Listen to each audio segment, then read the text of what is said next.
ಶಯನ ಅನಂತನ ನಯನ ನೋಡುವ ನಿಮ್ಮ ನಳಿನ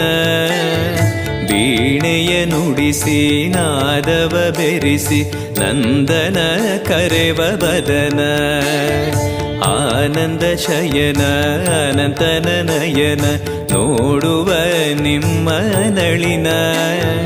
ವೀಣೆಯ ನುಡಿಸಿ ನಾದವ ಬೆರೆಸಿ ನಂದನ ಕರೆವ ವದನ